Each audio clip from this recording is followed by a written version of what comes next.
З'явіліся новыя шакуючыя падрабязнасці пра смерць палітвязня Вітольда Ашурка, які загінуў пры незразумелых абставінах у шклоўскай калоніі нумар 17. Тады ўлады і сілавікі заявілі, што прычынай бяды сталі праблемы з сэрцам і нават апублікавалі відэа шыза. Тыпу, паглядзіце, вязня ніхто і пальцам не кранаў, ён сам падае на зямлю. Але ж цяпер адкрыліся новыя і страшныя факты, якія апублікавалі ў сумесным расследаванні міжнароднага камітэта па расследаванні катаванняў у Беларусі і праваабаронцаў цэнтра «Вясна».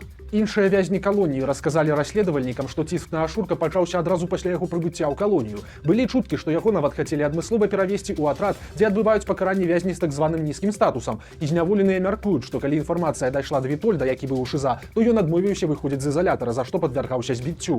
Пра тое, што Ашурка збівалі, кажуць самі былыя вязні. Яны запэўніваюць, што чулі крыкі. Ну і самы галоўны момант, па словах былых зняволеных шклоўскай калоніі на тым самым відэа з ізалятара, якое паказалі лукашэнкаўцы, быў зусім не Вітольд Ашурак. Вось цытата. Чалавек, які зняўся на відэа, быў у суседнім атрадзе. Ён сілуэтам ззаду падобны на Ашурка, па прычосцы і па ўсім астатнім. Мне сказалі, што ён сам пацвярджаў некаторым у калоніі, што гэта ён. Гэты чалавек знаходзіўся ў 6-м атрадзе. Канец цытаты. Таксама падобна, што трагедыя з Вітольдам Ашуркам здарылася не ў ШІЗА, а ў штабе калоніі. Як расказвалі палітвязні, спачатку іх білі не ў штрафным ізалятары, а спецыяльна вадзілі на збіццё ў той штаб, бо там няма камер відэаназірання. І ў вечар смерці Ашурка супрацоўнікі калоніі паднялі кіпіш не толькі ў ШІЗА, а ў штабе таксама. Будынак цалкам ачысцілі ад асуджаных любых